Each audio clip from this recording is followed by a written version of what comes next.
Welcome to the space where creators have aligned a positive and intellectual collab of open minds. For sharing and learning from one another, it's a vibe. ReadswithRosa podcast on the mic. Subscribe, educator spitting bars. I guess you didn't know I'm multifaceted and humble, checking off life goals. The classroom is my comfort zone where I plant and sow seeds of knowledge, compassion, empathy, and hope. Reading is the key to unlocking your potential. Countless benefits, including cognitive and mental. Regardless of the genre, books are highly influential. Go get yours, I'll get mine. Making strides, monumental. Come rock with me and get down to this new jam. Reaching out to my friends, I had a very simple plan. Educate the masses through books and life lessons. It's the grand slam. I'm out. Talo Falava and welcome to the Reads with Rosa podcast. As you know, this show is about amplifying Pasifika and BIPOC stories that are not necessarily heard in the mainstream.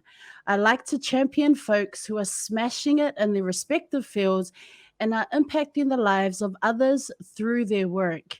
I'm really excited to introduce today's guest.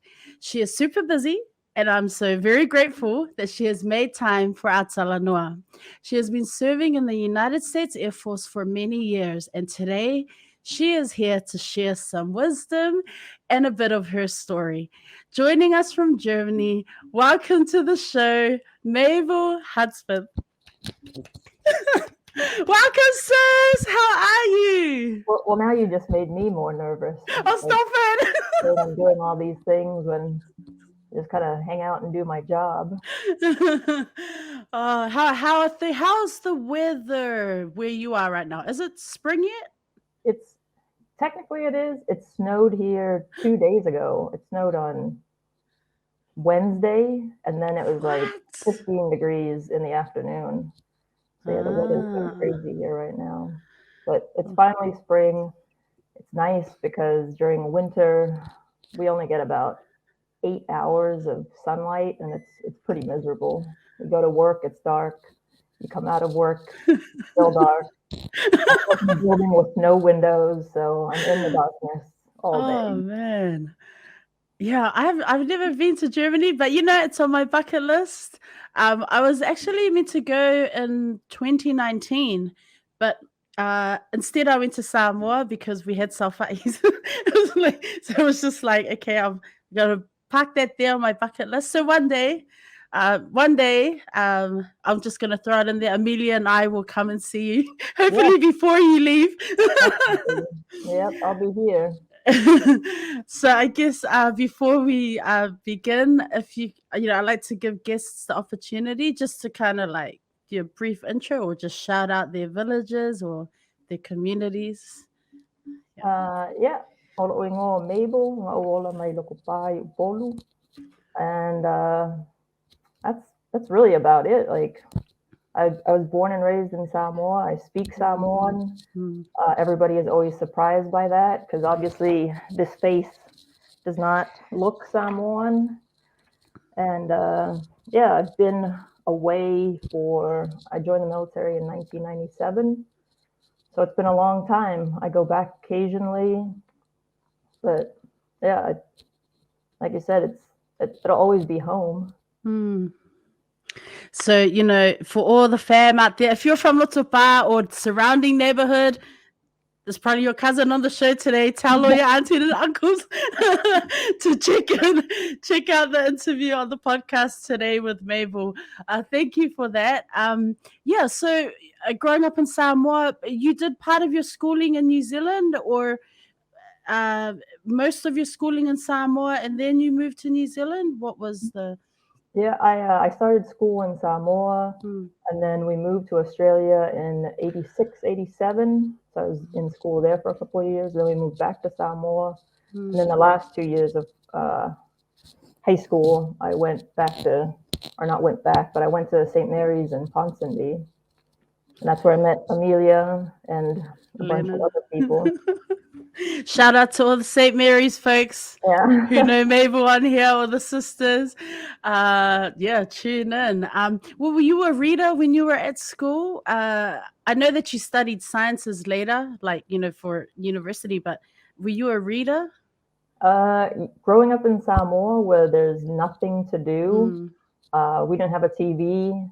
my dad didn't get like a VCR until I think I was 10 years old. So I read a lot. Like, I feel like my reading comprehension was a lot better back then than it is now because that's all I did. I remember I think when we came to the States, I would always buy like Sweet Valley High and Nancy Drew books. Mm. And then my dad, he read Dick Francis books, which are horse racing books. And I was never interested in those books until he passed away. And then I was like, well, I might as well continue to read. And so I found his books and I read all of these books about horse racing, which doesn't make any sense because he had no ties to horse racing. But now occasionally I'll see one of Dick Francis's books in like a bookstore and it'll remind me of my dad. So that's always kind of cool. Be like, I'm still connected to him through books. Wow. You know, did you know, from what age did you know that you were going to join the military? Like, you did some schooling in Australia, you went to New Zealand, finished your last 2 years there. But then at what point did you decide, okay, this is kind of maybe the path that I'm going to take? I think my dad was very old, and so he had some old school ideas of what I should and shouldn't do. And joining the military was definitely not one of the things that he wanted me to do. But he passed away when I was 12. So then I was like, well, he's not here to tell me no anymore. So I left New Zealand and joined the military just because I knew I wouldn't be able to go to university in New Zealand. Because, at the time, I was kind of done with school and I wanted to do something else. So I joined the military in 97. I enlisted, and then I realized I probably should go back to school. So I went back to school while I was serving and got my degree, and then I commissioned as an officer. And now here I am. Man, how did you decide on the Air Force though? Like, did you consider like the Marines or the Army, or was it your study kind of, I mean, I don't know, like, yeah, how did you decide? So my dad was a Marine. He spent 4 years in the Marine Corps, and he was very against that at all. So I figured I probably wouldn't want to do that since he was so hard. I went to join the Army in Kukuila, but when I went to talk to the recruiter was like, "Oh, I'm busy. I got to go to lunch." So I was like, "Oh, okay, that's fine." He was too busy for me. So then I went over to the Air Force recruiter and talked to them. I took the test, the ASVAB test is what it's called. And then about a month later, I flew to Hawaii for medical and processing. And then a week later, I was in San Antonio, Texas, which is where the basic training is at for Air Force. Whoa. Yeah, it kind of came quickly, which is always kind of good because I don't always know what I'm getting myself into. Right. If I think about it too much, then I start freaking myself out. But I was like, oh, geez, I'm here. I guess I gotta go through with it now. Man, what prior to signing up, enlisting and doing all of that, going through the testing, and then you arrive at the basic training. I mean, did that freak you out at all? Were you, scared at all? Were you just kind of like, okay, I'm here, just gonna do it, get on with it? Yeah. They start yelling at you immediately from what I remember, which at first it was, it throws you off. But then once I realized that they couldn't hit you, which is what I'm used to in Samoa, right? Like you always get smacked by the teachers or your parents. Once I realized they couldn't hit you, I was like, oh, this is going to be easy. And sure enough, it really was. And then I had such a thick New Zealand Samoan accent at the time that they didn't bother talking to me because they couldn't understand what I was saying. What? So they left me alone for 6 weeks. I just did what I had to do, and I finished. Man, And then you finish the initial training, the basic training, and then from there, what are the next steps for you? Was it at that time where you were considering, okay, let me just go back and do some study, or like does that whole process move quite quickly? Like you finish basic training, and then it's the next step, and then the next step. Yeah, it does. So immediately after basic training, they send you off to your schooling because everybody has to start their job, right? So you get trained in whatever job you're doing, whether it's finance or personnel or fixing air conditioning units or doing electrical. I got weather, which is basically you're just monitoring the weather reports for the pilots. And the school was 4 months in Mississippi, which is a state I had never been to. In fact, prior to joining the military, I had only ever been to Arizona and California. My father lived in Arizona before he came to Samoa, and then California just for Disney. So like that was a whole different part of the U.S. I had never. Culture shock. Culture shock. It was very different.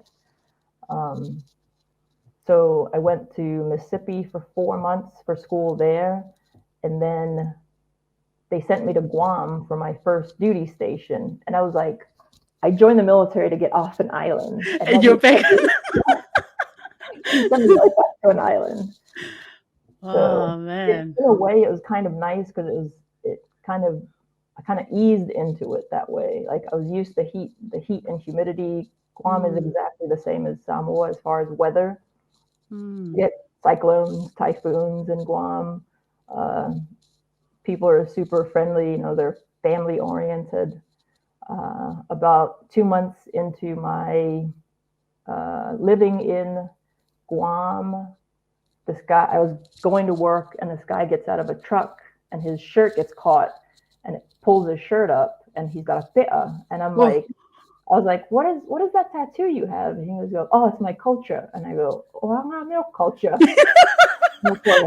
He's gay because it's Palangi girls talking to him Samoan. So oh wow, small world. Yeah, and I'm like, what is it?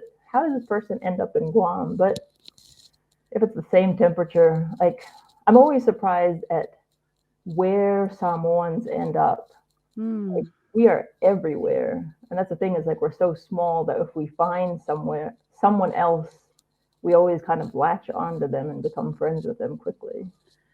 Man, and I mean, where have you met Samoans? I mean, is there a support system, while in the Air Force for, like, are you able to connect with over the years with other islanders in and around your work, or is it really, like you say, just the most random as places that you meet? It really is the most random places. I don't, and that's the thing. I was trying to find this picture that I have of me in Afghanistan, like where I was at this small operating base in eastern Afghanistan. I get there the first day.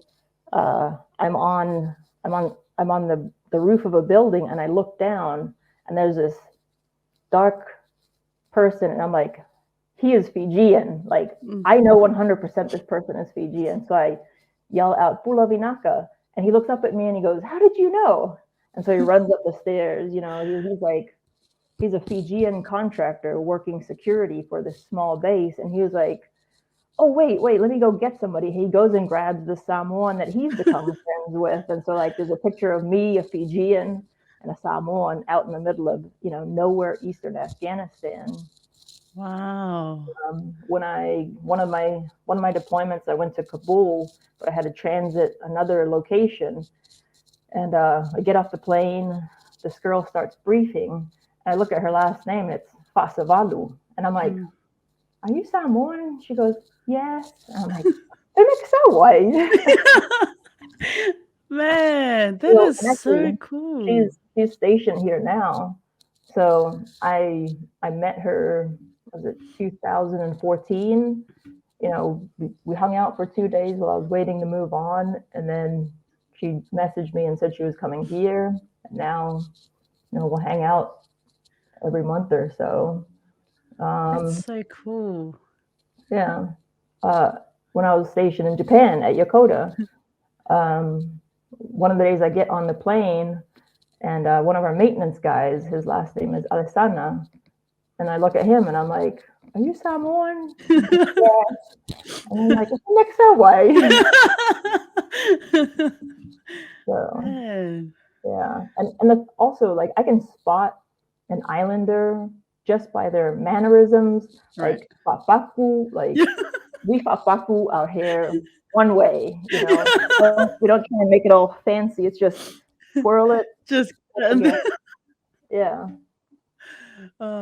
yeah, I actually met I actually met Mabel in a bar. I mean not like that. Like her friend is my friend Amelia. It was like mutual friends.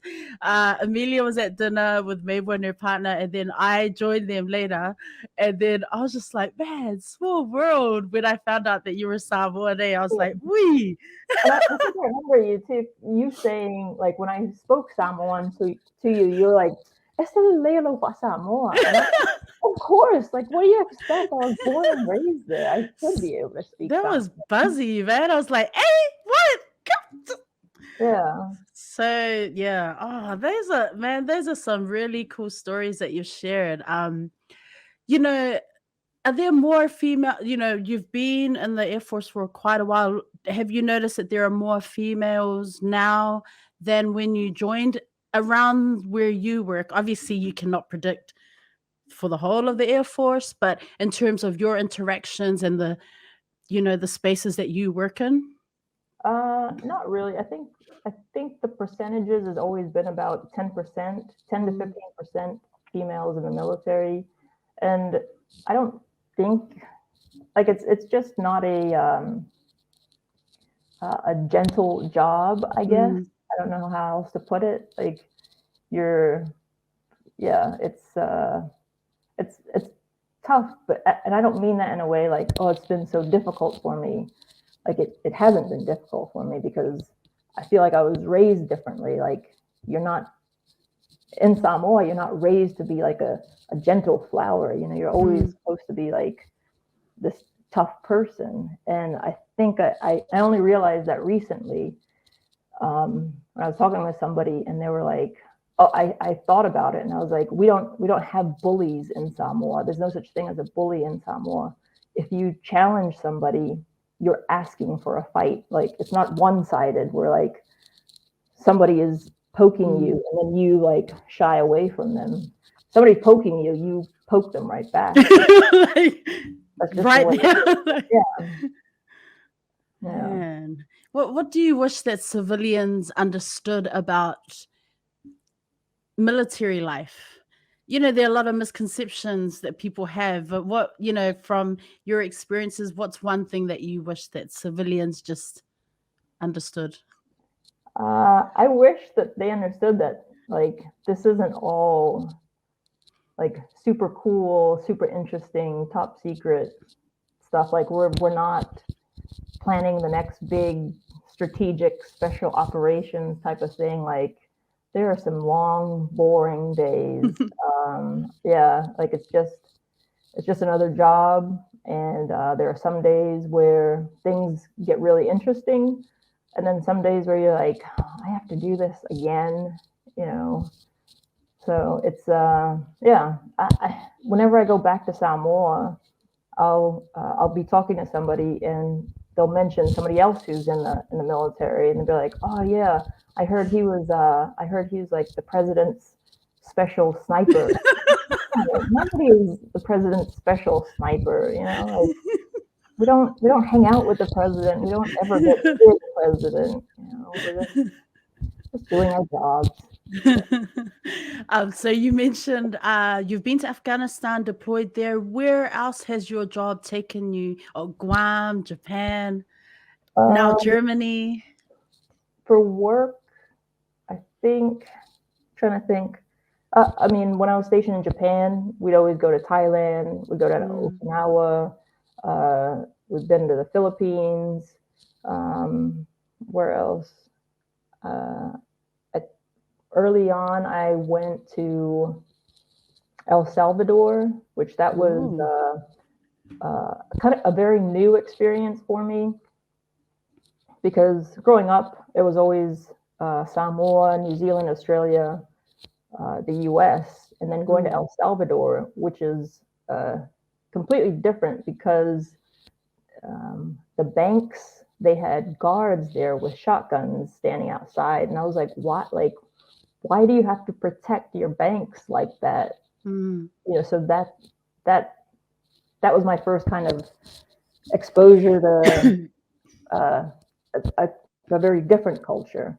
I remember also I had to come to Spain a long time ago. I had to transit through France. And like I said, always been in English speaking cultures. So coming to France, and, people speak French there. So it was very strange. I was like, wait, why are these white people not speaking English? But they speak French in France. And now you're in Germany. I mean, do you know what other languages do you know? Do you speak a bit of Spanish, or you know?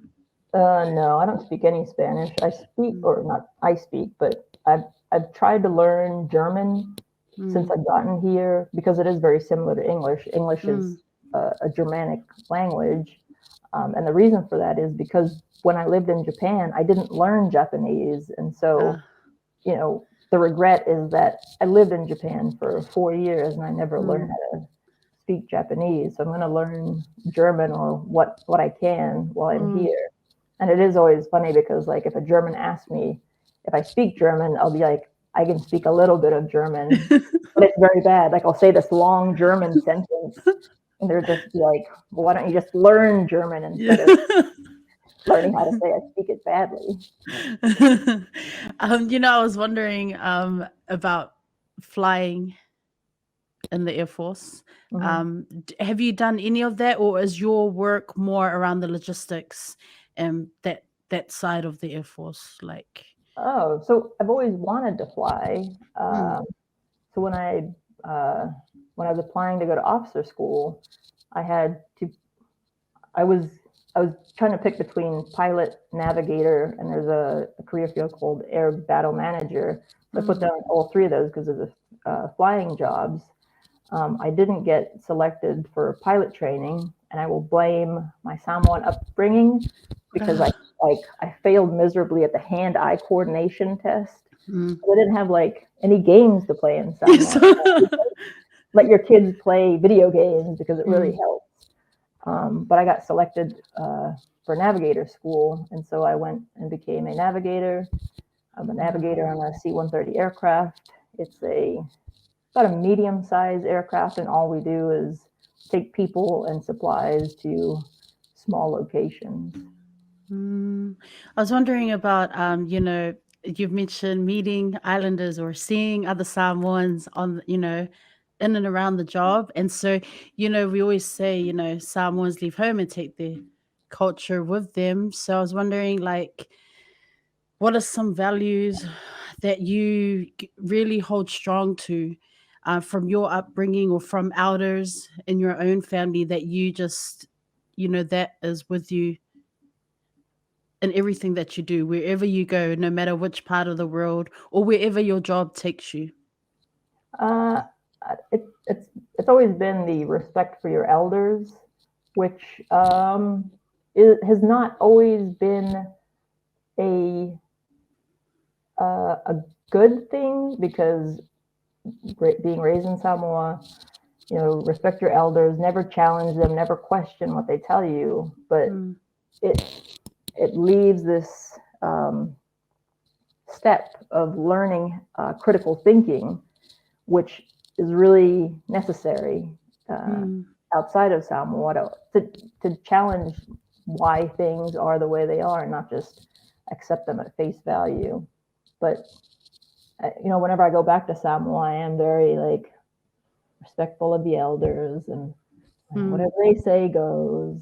So no matter how many years you've been away, huh? Yeah. Have you been to the White House? I'm sorry, I had to ask. I've been outside the White House. That's about it. Oh, Yeah. I was just like, surely Surely Mabel's been to the White House. See, I feel like that's another question. Misconception that we Yeah, have. yeah. Mm, Nobody. I think it's pretty hard to get into the White House, actually. mm. Have Yeah. you met any presidents, through your work, or they've visited your base or stuff like that? No, I never have, and I've no interest in it just Mm, because there's going to be a lot of people, and I yeah. feel bad for the guy or gal eventually. It's like just taking people's hands and Yeah.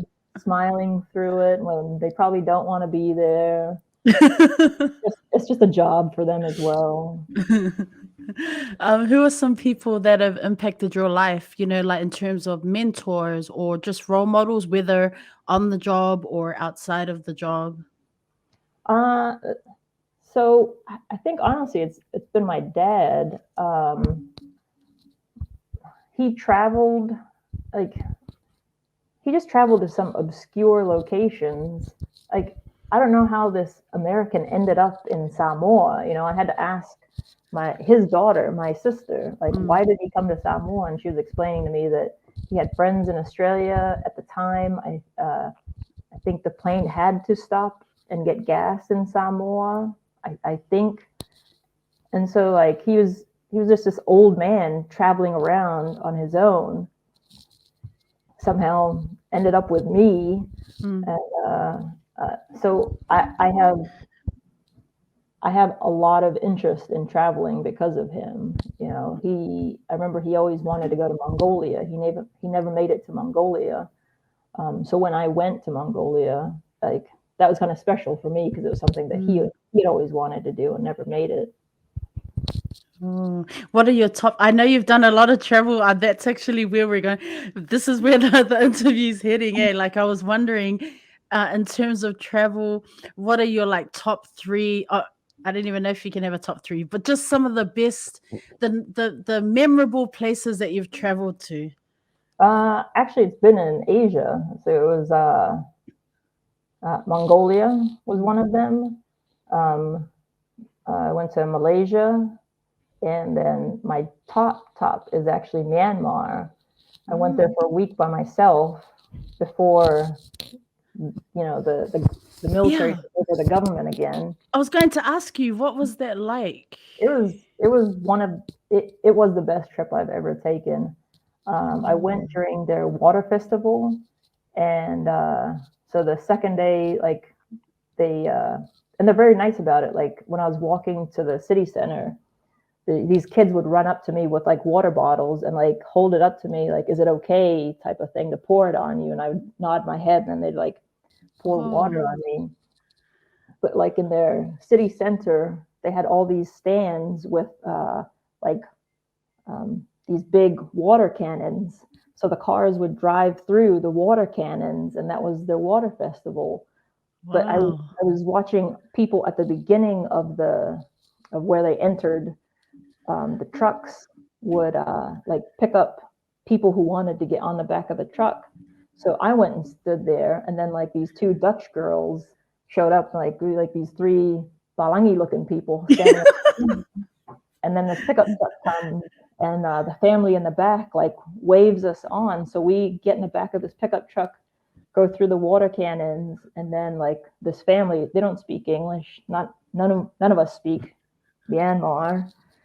They take us, like, then they just drive us around. Like they stop at a little convenience store. One of the guys gets out, goes, gets beers and like crickets, a bag of crickets. So we're Oh like, my gosh. yeah. And they're just like, it was just an incredible experience because we didn't know them, they didn't know us, but it was just Mm, like this festival. They wanted to be open and welcoming, and I found that the people there were very they weren't jaded toward mm, tourists. Like they weren't like, tourists, how annoying. They were like genuinely welcoming because mm, of all the years under the military regime that they had. So everybody was mm. friendly to us and or me, and always had questions. Very interested in perspectives. It just What's the best food? Some of the best food spots that you've been to on your travels? Oh man, Too many. yeah, I think it's too many. Um, but honestly, I love New Zealand lamb.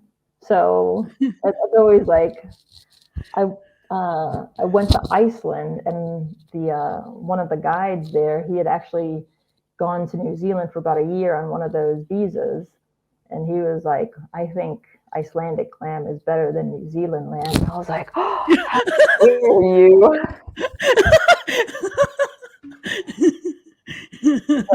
Um, so I mean, like we had Icelandic lamb. Icelandic lamb is it's just more gamier than New Zealand lamb. Like lamb has that New Zealand lamb has that like that fatty texture to it, Right. which as a Samoan, anything that's lololo tastes good. Uh, but what's the difference with the Icelandic lamb? Is it more fefeu or something, or is it like Yeah, more like veal texture? it's more fefeu. It's like the Oh. lamb get a workout there or something. Oh man. I'm Yeah. so curious about Icelandic lamb now. But I think I will just stick to our New Zealand lamb. Yeah. um are you a touristy traveler? You've been to many places. Are you more off the beaten track? Is that what it is? More off the yeah. What kind of traveler are you? I like to. I probably like to do things that most people don't do, like going to Myanmar. That is not Mm, high on anybody's list of um, yeah. You're the places to see. first Yeah. that I've heard. um, Going to Mongolia, Mm, that was a different experience. I went to Myanmar by myself, and then for Mongolia, I did like a group tour thing. mm, And I met people from those like two friends who had come from Singapore, which I'm still friends with on Facebook. A couple from Macau, two Americans from California, two Australians, from Sydney. So it was just kind of a cool experience to meet a whole bunch of different people and like have to hang out with them for 5 days. Man, what are some places you haven't visited? Like Uh, yeah, that you have on your bucket list? well, just about to say I haven't visited Russia, but Oh, I'm surprised. I'm surprised you haven't gone to Russia. um, man, it's too cold for me. I don't think I'd ever want to go to Russia. Uh, Man. right now, I don't know. Like I'm trying to see a lot of Europe, and Mm, I didn't think I would enjoy Europe as much as I do, just because to me, I'm just like, it's just a bunch of old stuff, like old buildings. Who cares about it? But now that I'm here, and somebody will explain like, oh, that's a 900-year-old building. Like I can't comprehend a mm. 900-year-old building. Like we might have maybe 100-year-old building in Samoa. Like when they tore down the police station in Samoa, I was like, like that's a historical part of Samoa, but Mm. when it's old and crumbling.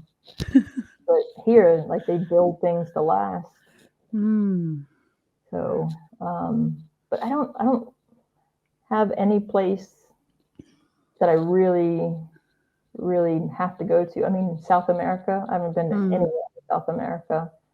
Um, I, I, a lot of people that I meet when I tell them I went to school in New Zealand, they're always like, they always say, "Oh, that's one of my dream places to go." And then for me, it's just like, I went to school there. My Mm. sister lives there. I go back occasionally. So it is a different experience. Oh, I was gonna ask you because you went to was it your first football game? I was about to say soccer. You went Mm. to your first football game there in Germany. What was that like? Um, so European soccer is, yeah, man, it's insane. Like the fans are The insane. hooligans, right? Yeah, it's so much different from rugby. Yeah. We went to watch Toa Samoa play. Yes. In How the was that? it was amazing because like there are all these Samoans. We Oh. sat next to a daughter and her dad. They flew all the way from Auckland just to come watch this game in the UK. And this is the first time I'd also ever been to a rugby league game. And like after the game, everybody just disperses. And I got a taxi, and the taxi driver was like, "Oh, it's so much nicer after a rugby game here, as because it was a Manchester United stadium, soccer stadium.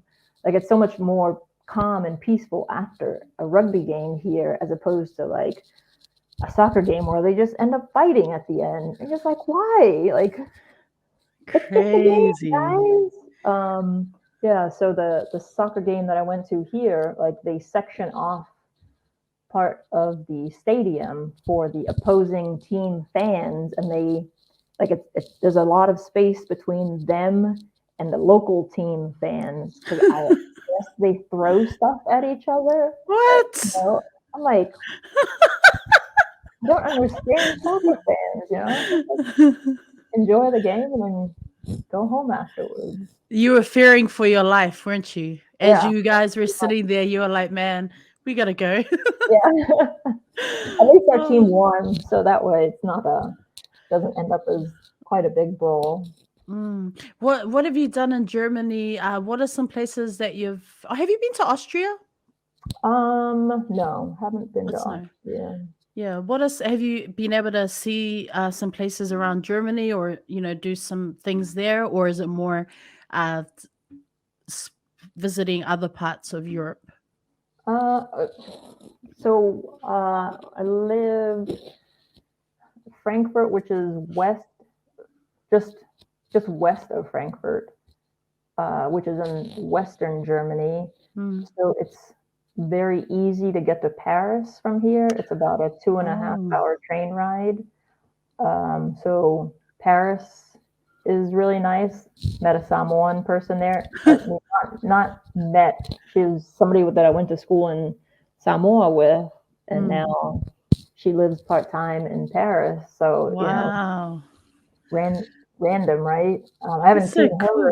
I haven't seen her since probably since I left Samoa for New Zealand. So 95, and what else?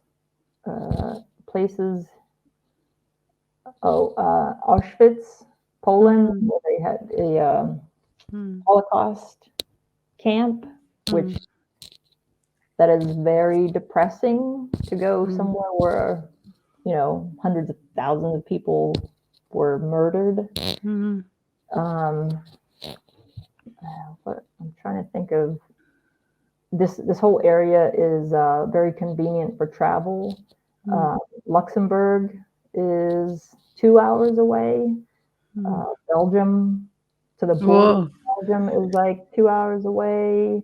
Netherlands is about 3 hours. So yeah. How cool! Have you been to Switzerland? Yes, I went to Switzerland because there's this mountain there, Zermatt. Or wait, the town is Zermatt. The mountain is Matterhorn. It's just an iconic Toblerone, the Toblerone candy bar. Right, yeah. That's the Matterhorn. Oh. So, and I've always seen pictures of it, and I always wanted to go see it. My interest in mountains is really strange because I have so much respect for like mountaineers and alpine climbers, because it's something that I can't do. So I love watching them do it. Like, no way. Why would I do like that? Like I summited Mount Kilimanjaro in Tanzania for my 30th. So that was like my one. Wow. But I'm like, Everest is no, thank you.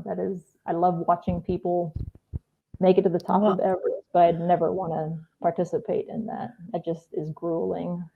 That's so cool. Hey, is the chocolate good in Switzerland? It is. Chocolate in Europe is really good. Anywhere. Belgian chocolate is amazing. Like you just kind of eat chocolate, and then one day I ate American chocolate, like I ate American Kit Kat, and I was like, wow, this is disgusting. Okay, I was not expecting that, but okay.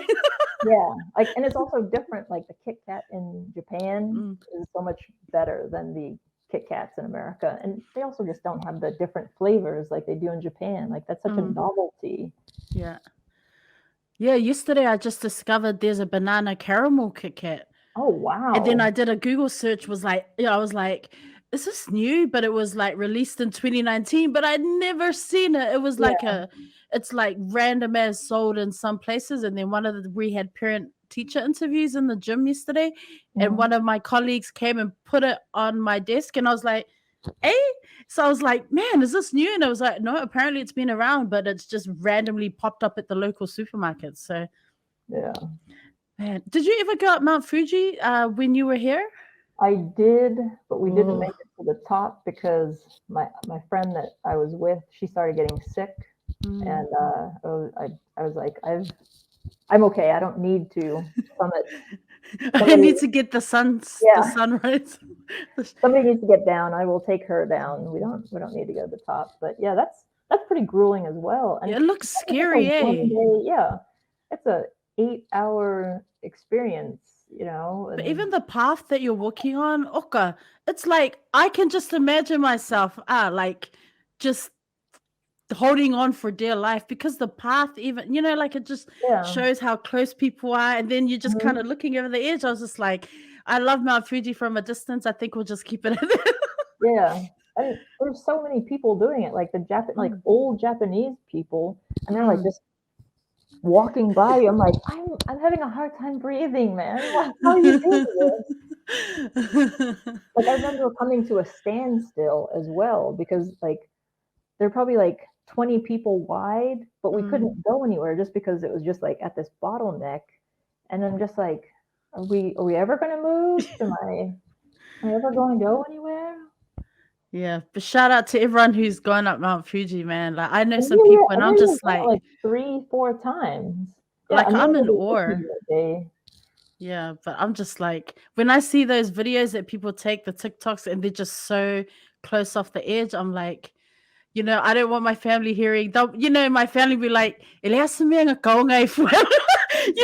I mean? They'll be like, if I got there, something happens, like fall over, they'll be like, if I go to see Mount Fuji, like, man. So when I was doing Mount Kilimanjaro, the toilets that they have are just like these buildings that they have hanging off the side of the cliff. So you're basically just dropping your stuff down the side of the mountain. So the night of the summit, we're like at 17,000 feet, I think, and I had to get up and use the toilet at like midnight where it's completely dark.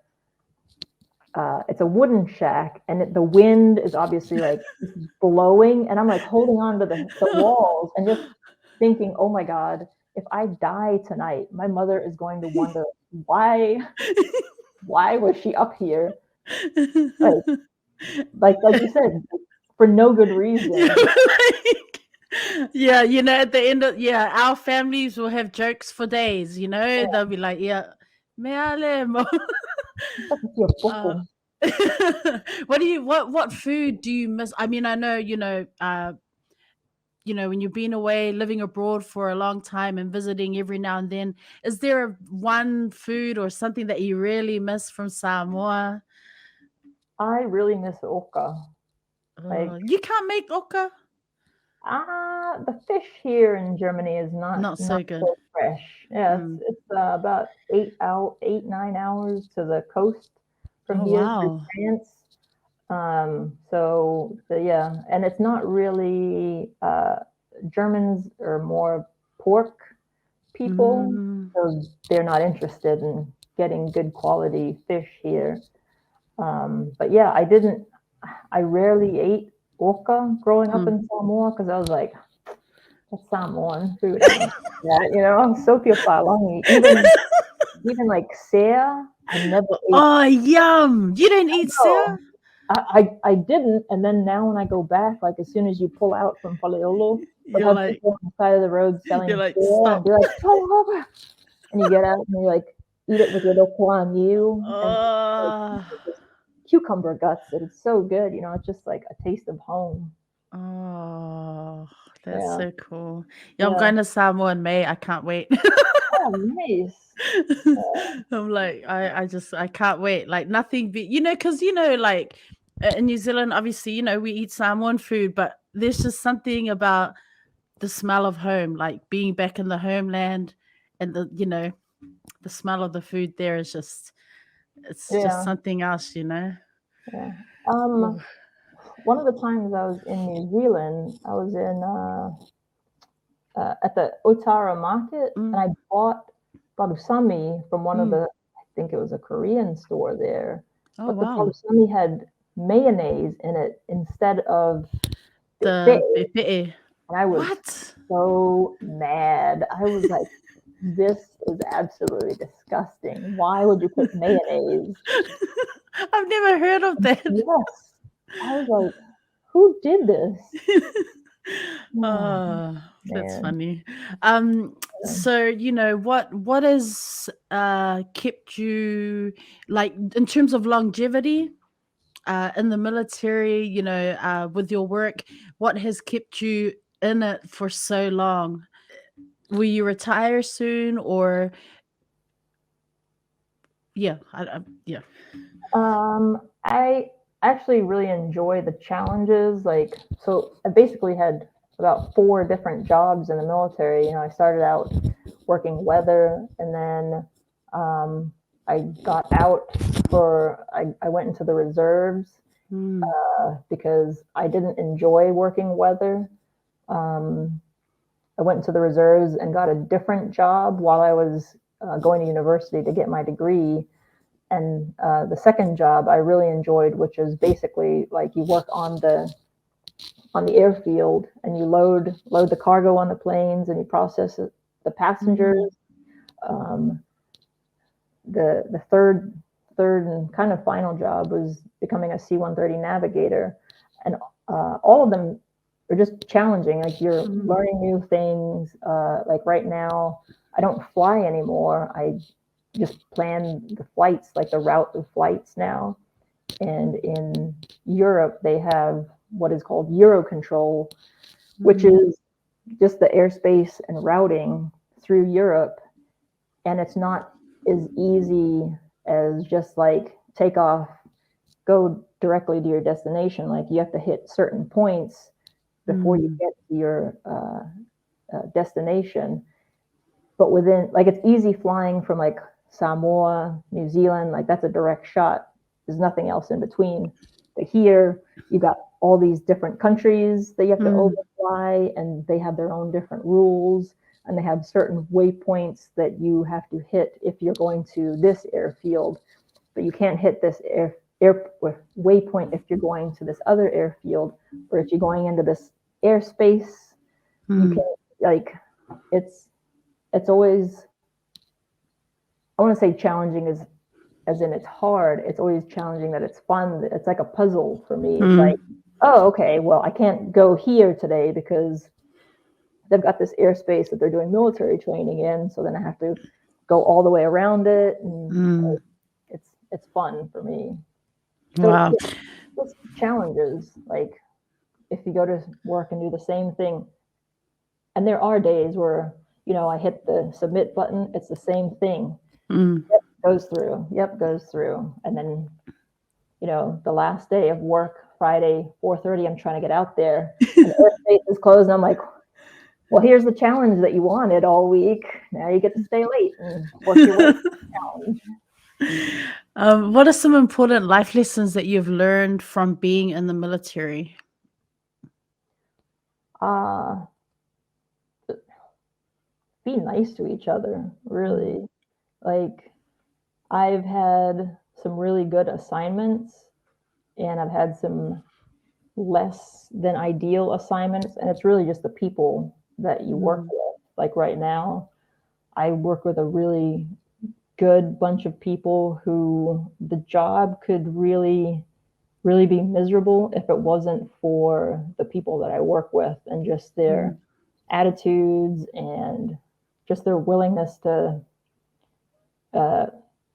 joke. Like one of the guys came to work yesterday because it was St. Patty's Day yesterday. He work in a St. Patty's Day suit, like a white suit with a bunch of clover leaves on it. You know, it's just like it's entertaining. Yeah, I saw your St. Patrick's Day cake. Oh yes, yeah. Yeah, how was it yum? Oh, I don't know. I don't. Oh, you were making it for other people, right? I make them for other people now because I'm like, Yeah. when I started baking, I'd like cut the top off the mound and I'd eat it. And now I'm like, I'm so tired of eating this. Yeah, I'm done. It's like when you work at a fast food restaurant, when you eat the same food, you're like, no, thank you. I'll never eat that food again. What's something that you've learned about yourself, whether it's growth or, development in terms of your, in reflection, looking back on your career in the military up to this point? I think what I've learned is that I don't have too many anxieties about things that a lot of people find difficult, like moving around. A lot of people have issues with going to a new country or just moving somewhere within the United States. And I've never had that anxiety before a move. Like when I was stationed in Hawaii, that was an exciting move because I'm going to Hawaii and I am Samoan and they're Hawaiians and like there's going to be a lot of Samoans and I'll hang out with my people. And then moving to Japan, I was excited again because it's a whole different country. You know, I had no idea what Japanese people were about, and I didn't realize that it is an extremely safe place to be, and their transportation is extremely efficient. Their food quality is so high there, and I think if I had anxiety about moving somewhere new, I wouldn't have enjoyed it as much. Where I think growing up in Samoa and like anytime you leave the island, it's always going to be a new experience, right? So like new experiences to me are always welcome. Moving to Germany, you know, I don't speak German. I don't speak any other, language besides English and Samoan, which is not going to be helpful in Europe. But man, I get to maybe go to France and Belgium and Netherlands, everywhere, you know. So a lot of people miss things about home. And sometimes when somebody asks me that about, oh, what do you miss about Samoa? I'm like, well, there's a lot of things I miss about Samoa, but there's a lot of things that I have now that I don't have from, living in Samoa. I met a Hawaiian girl last week and she was like, oh, do you miss Samoa? I'm like, not really, because I do talk a lot about how inexpensive, not even inexpensive, food, like the mangoes, like food that are exotic here was food that grew on the property in Samoa. Like we had there's a mango tree in the backyard, tons of banana trees. We had a guava tree. We had basil growing on the guava tree. You know, I never thought about it at the time. And now when I see a mango here, it's like €2. I'm like, I'm not paying €2 for something that fell off the tree in Samoa, but there's a lot of stuff here that I wouldn't have if I was in Samoa. What advice would you have for young folks who are considering joining, enlisting in the military? I'd go for it. Like, we're Samoans, Islanders, like the challenges of being in the military, of the U.S. military or any sort of military. Like growing up in the islands has set you up well for joining a military environment. I wouldn't say it's easy, but it aligns with just the way we were brought up, really.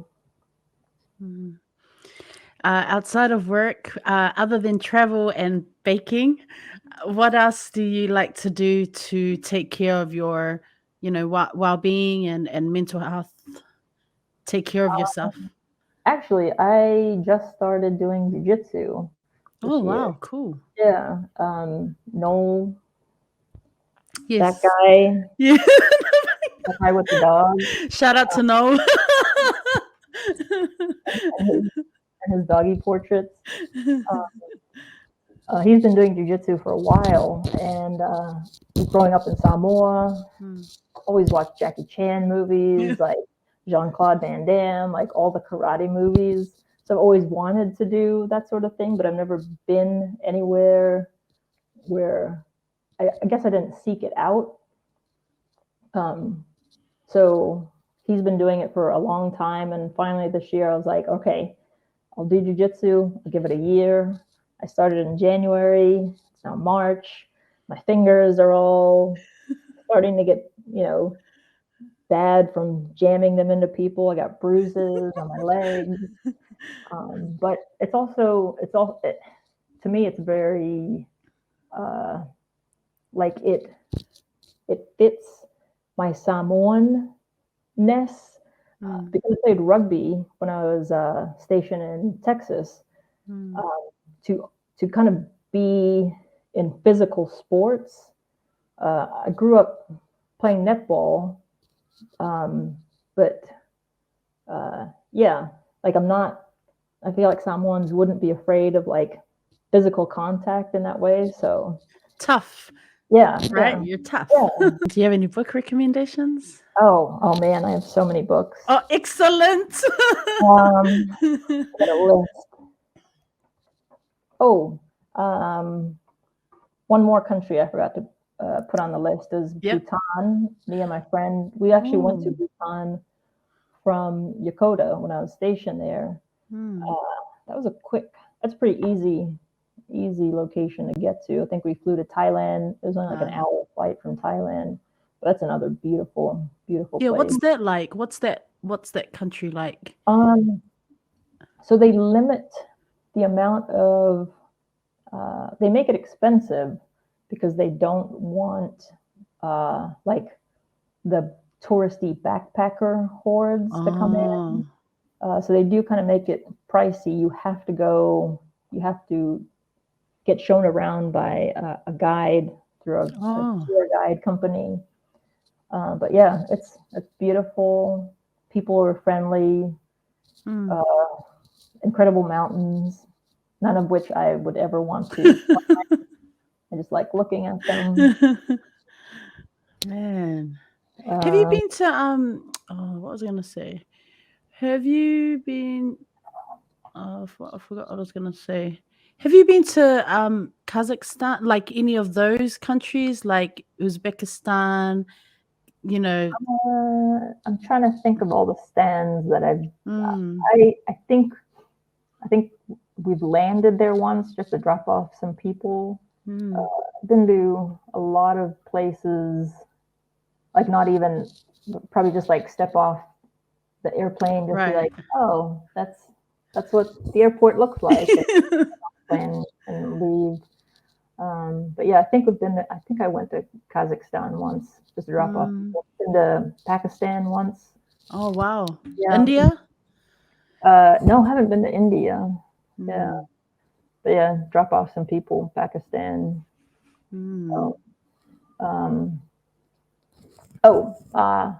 Last interesting meet a Samoan story.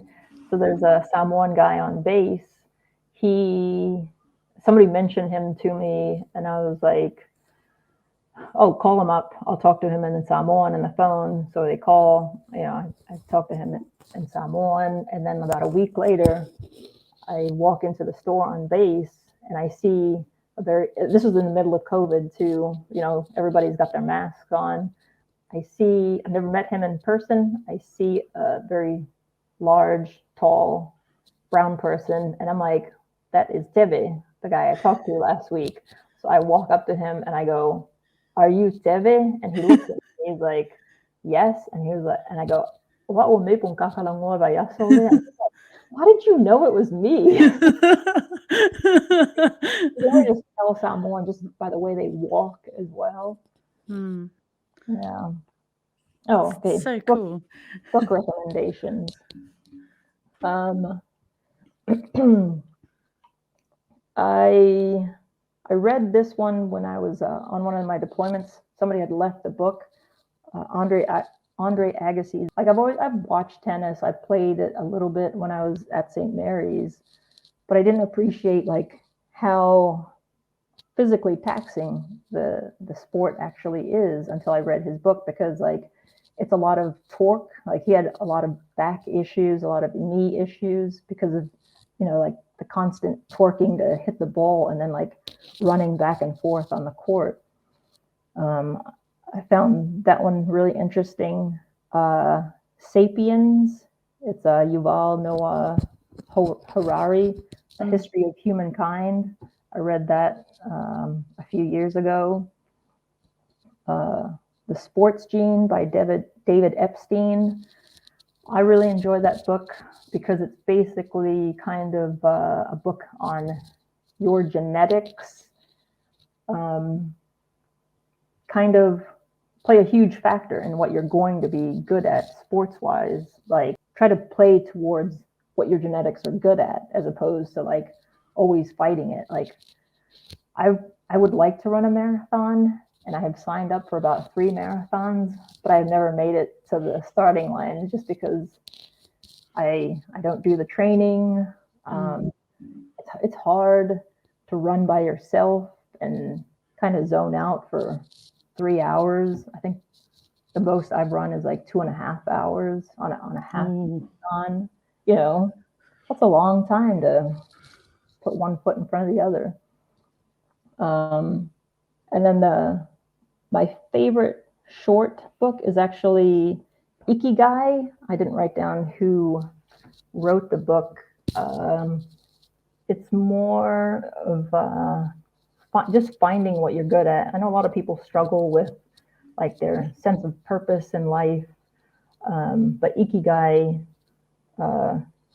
says just find what you're good at and do that. And I think the anecdote that was in it is there's a guy who is a sumo wrestler, but he is not a good sumo wrestler. He's terrible. He loses every match, but he is so good at like the ceremony after the rest or the match that like they keep him in the wrestling community, I believe is what it was.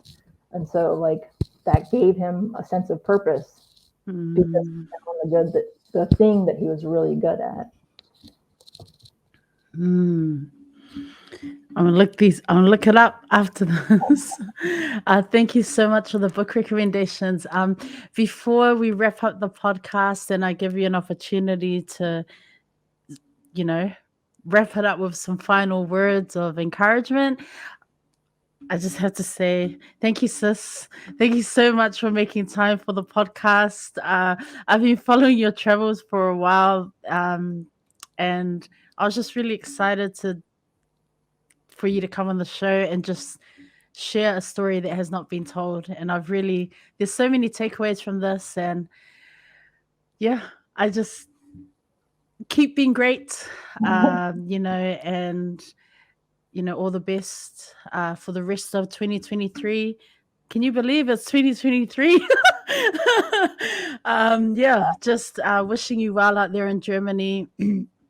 Hopefully one day we can make it out there before you leave.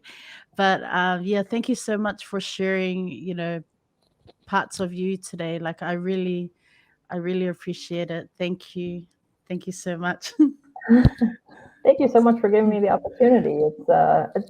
been a long time. Like we met in 2016, and that's the other thing about Samoa. Like I said, like as soon as you find another Samoan, you kind of hook on to them, and you're family for life. And I feel like this is just proof of that. You know, we met once in 2016, Yeah. and like chatting like we're old friends, like For real. we've known each other our whole lives. You know. For real. For real. Well, I'll hand it to you just to wrap it up, finish off the show with just some final words and yeah. Well, I mean, I don't really have any final words, I guess. Like, just I really just enjoyed doing what you're doing. Like, find what you like and keep doing that. I can't imagine of a worse existence than to keep plugging away at a life you don't enjoy. So, yeah, keep on living.